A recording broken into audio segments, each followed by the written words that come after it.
Hello दोस्तों, आप लोग कैसे हैं। हमारी आज की कहानी का नाम है रात की रोटी और चाय।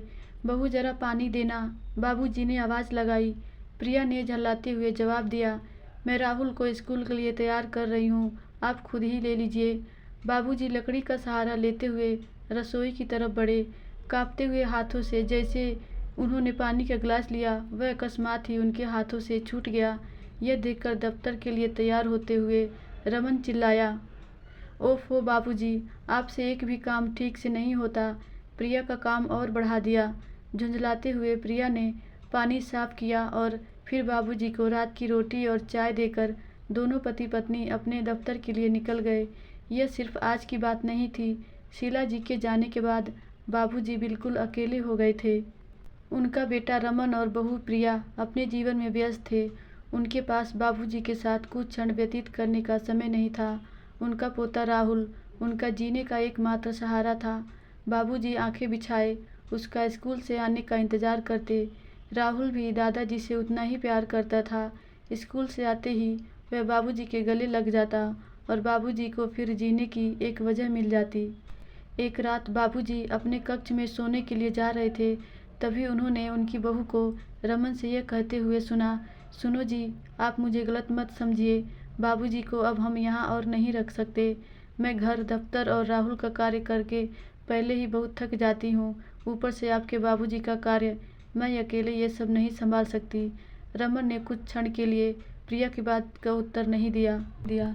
बाबूजी के मन में उम्मीद बंधी कि शायद वो बहू को समझाएगा, पर उनकी आशा के विपरीत रमन ने प्रिया से गंभीरतापूर्वक कहा, मैं तुम्हारी परेशानी समझ सकता हूँ। हमें बाबूजी को वृद्धाश्रम भेजना चाहिए, वहाँ उनका ख्याल भी रखा जाएगा और उनकी उम्र के लोगों में उनका मन भी लगा रहेगा। मैं कल सुबह ही उन्हें वहाँ छोड़कर आ जाऊँगा। बाबूजी भारी मन से अपने कक्ष में गए। उनकी आंखें नम थीं। उन्हें वो पल याद आ रहा था जब वह पहली बार रमन को हाथ पकड़कर स्कूल छोड़कर आए थे। आज वही रमन कल उनका हाथ पकड़कर उन्हें वृद्धाश्रम छोड़कर आएगा। तब अपने बेटे के उज्जवल भविष्य के लिए बाबूजी प्रेम पूर्वक रमन को स्कूल छोड़कर आते थे, और आज बाबूजी को बोझ समझकर रमन उन्हें वृद्धाश्रम भेज रहा था। बाबूजी ने रमन के मासूम बचपन को याद करते करते अपनी आंखें बंद कर ली। अगले दिन सुबह बाबूजी ने स्कूल जाते हुए अपने पोते राहुल को बड़े प्रेम से गले लगाया। न जाने फिर राहुल से मुलाकात होगी या नहीं, विचार करके उनकी आंखें छलक उठीं। राहुल ने ये देख बड़ी मासूमियत से कहा, दादाजी, स्कूल ही तो जा रहा हूँ, दोपहर तक आ जाऊँगा और फिर आप और मैं बहुत बातें करेंगे। बाबूजी मुस्कुराए, राहुल को टाटा किया। कुछ समय बाद रमन और प्रिया ने बाबूजी से उनके साथ चलने को कहा। बाबूजी का मन घबराया और उन्होंने सोचा, अब इस घर से जाने का समय आ गया है। उनकी अपेक्षा अनुसार वह एक वृद्धाश्रम तक पहुँच गए, पर वहाँ सामने ही बहू के पिताजी को देखकर वह चौंक गए। उन्होंने बहू की तरफ देखा, वह भी वैसे ही अचंभित थी। उसने घबराकर अपने पिताजी से पूछा, पापा आप यहाँ कैसे? इसके पहले कि वह कुछ उत्तर दे पाते, रमन ने प्रिया को कहा, जैसे तुम्हें बाबूजी से परेशानी होती है, वैसे ही तुम्हारी भाभी को भी होती होगी ना।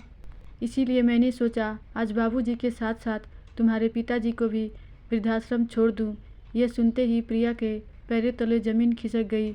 उसको अपनी गलती का एहसास हुआ और वह फूट फूट कर रोने लगी।